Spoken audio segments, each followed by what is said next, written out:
Welcome to your first JavaScript tutorial. Let's write our first program, Hello World. We'll start by setting up our environment. You can use any text editor or IDE, but we'll use VS Code. Let's open it. Now we're going to write our code. In JavaScript, to print something to the console, we use console.log. Let's type console.log hello world.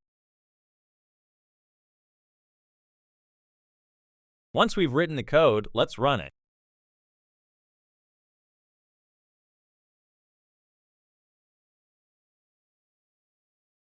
To see the result, we need to open the browser console. Just hit F12 and click on the console tab. And there you go. That's how you print Hello World in JavaScript. Stay tuned for part 2, where we'll dive a little deeper into JavaScript basics. Today, let's talk about variables in JavaScript. They store data, which makes them super important. Variables are containers for storing values. In JavaScript, we can use var, let, or const to declare them, each with slight differences. Let's start with var. It's an older way of declaring variables, but still works. Then we have let, which is newer and safer in most cases. And finally, const is for values that should never change. Now, let's see them in action. And there you go. You've just learned how to declare variables in JavaScript. Let's quickly dive into JavaScript data types and how to use them. In JavaScript, data types are the building blocks for any program. They tell us what kind of data we're working with. Here are the basic data types: string, text data like hello, number, numerical data like 42, Boolean, true or false values like true, null, a value that represents nothing, undefined, a variable that hasn't been assigned a value yet, object, a more complex structure. Let's see these in action. That's a quick intro to data types in JavaScript. Stay tuned for more videos. Today, we're covering 3 quick JavaScript methods: alert, prompt, and confirm. These methods are used to interact with users. Alert displays a message, prompt asks for input, and confirm asks for confirmation. Let's start with alert. It simply shows a message to the user. Next, we have prompt. This lets you ask for input and store the response in a variable. Finally, confirm asks for a yes or no response, which you can use to make decisions. That's a quick look at alert, prompt, and confirm in JavaScript. Stay tuned for more user interaction tutorials. Let's quickly explore comparisons in JavaScript and how they work. Comparisons are used in programming to check relationships between values, which helps us make decisions in our code. Here are some common comparison operators. Equal to, strictly equal, checks both value and type. Not equal, strictly not equal. Greater than, less than. Let's see the difference between equal to and strictly equal. Now, here's a simple example using greater than and less than. That's a quick look at comparisons in JavaScript. Stay tuned for more videos. Let's talk about conditional branching in JavaScript using if and the ternary operator. Conditional branching allows you to execute different code depending on a condition, helping your program make decisions. Let's start with the if statement. This checks a condition and runs code based on whether it's true or false. Now, the ternary operator is a shorthand for if-else. Let's rewrite the previous code with the ternary operator. And that's a quick look at conditional branching using if and the ternary operator in JavaScript. Let's learn about logical operators in JavaScript and how they help us control logic in our code. Logical operators allow you to combine conditions or invert them to make decisions. First, the in operator. It returns true only if both conditions are true. Next, the or operator. It returns true if at least one condition is true. Finally, the not operator inverts a condition. That's a quick look at logical operators in JavaScript. More JavaScript tips and tricks are coming soon. Let's quickly explore loops in JavaScript using while and for loops. Loops allow you to repeat a block of code until a condition is met, making your code more efficient. Let's start with the while loop. It keeps running while the condition is true. Now let's look at the for loop.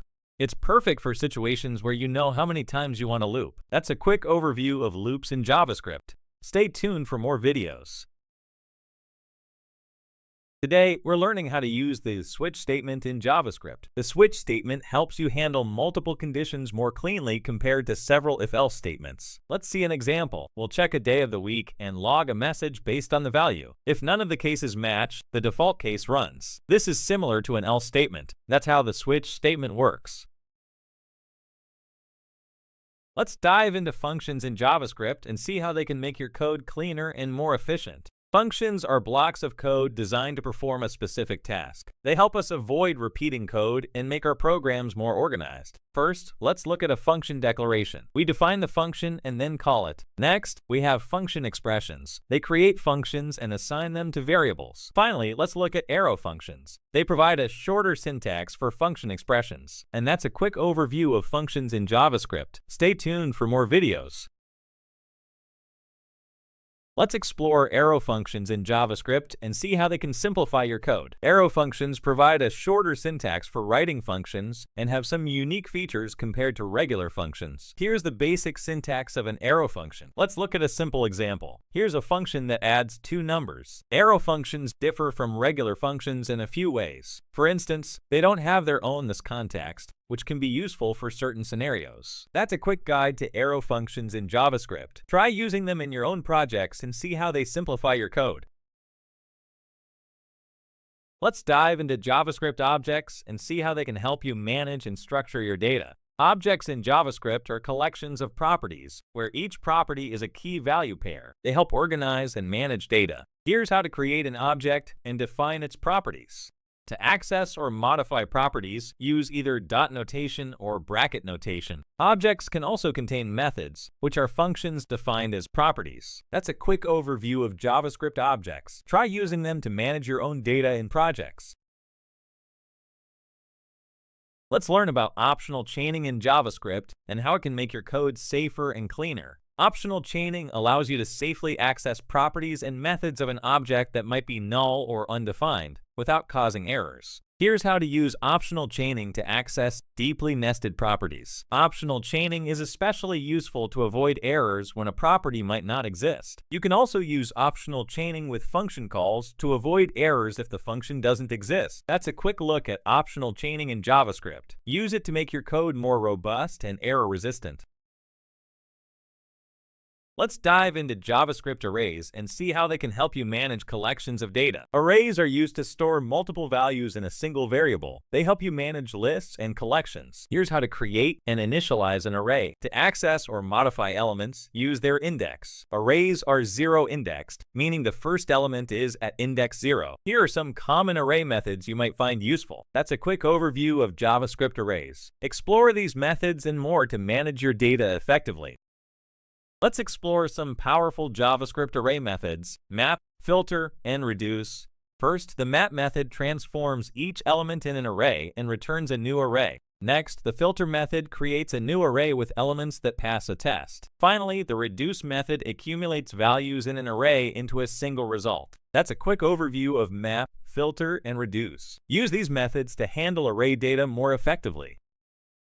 Let's explore JavaScript iterables and see how they make looping and data handling easier. Iterables are objects that can be iterated over using a for-off loop or other iteration methods. Common iterables include arrays and strings. Here's a basic example using an array, which is an iterable. Use the for-off loop to iterate over any iterable object, including arrays, strings, and custom iterables. That's a quick overview of JavaScript iterables. Try using them to simplify your code and manage data more efficiently. Let's explore object keys, object values, and object entries to better handle object properties in JavaScript. Object keys returns an array of an object's own enumerable property names. Objects values returns an array of an object's own enumerable property values. Object entries returns an array of an object's own enumerable property key value pairs. That's a quick look at object keys, object values, and object entries. Use these methods to efficiently manage and manipulate object data. Let's explore JavaScript JSON methods and the toJSON method to handle JSON data efficiently. JSON stringify converts a JavaScript object into a JSON string, making it easy to store or transmit data. JSON parse converts a JSON string back into a JavaScript object, allowing you to work with the data in your code. Use the toJSON method to customize how objects are serialized to JSON. That's a quick look at JSON stringify, JSON parse, and toJSON. Use these to handle JSON data and customize serialization in your projects. Let's dive into error handling in JavaScript using try-catch. The basic syntax of try-catch allows you to run code that might throw an error and handle it if it occurs. In the catch block, you can handle the error and prevent your program from crashing. Optionally, use the finally block to execute code regardless of whether an error was thrown. That's a quick guide to try-catch. Use it to handle errors gracefully and keep your code running smoothly.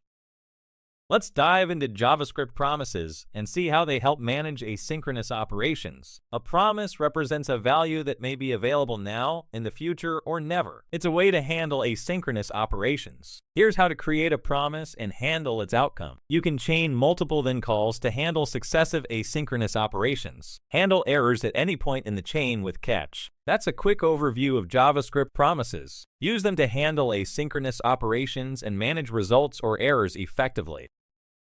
Let's explore how to simplify asynchronous code with async and await in JavaScript. Async and await make handling asynchronous operations more straightforward and readable by allowing you to write asynchronous code that looks like synchronous code. Define an async function to enable the use of await inside it. Use await to pause execution until a promise is resolved. It simplifies the code for handling asynchronous results. Handle errors in async functions with try-catch blocks for cleaner and more controlled error management. That's a quick guide to using async and await. Write cleaner and more readable asynchronous code in JavaScript.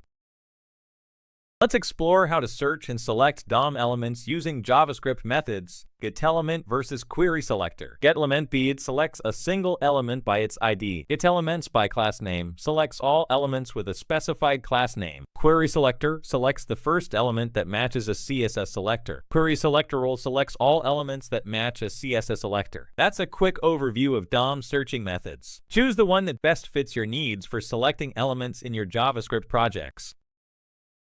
Let's see how to manipulate styles and classes in the DOM using JavaScript. Change an element style directly using JavaScript properties. Add and remove CSS classes to or from elements using classless methods. Toggle classes to create interactive effects. This adds the class if it's not present and removes it if it is. That's a quick overview of manipulating styles and classes with JavaScript. Use these techniques to make your web pages more dynamic and interactive.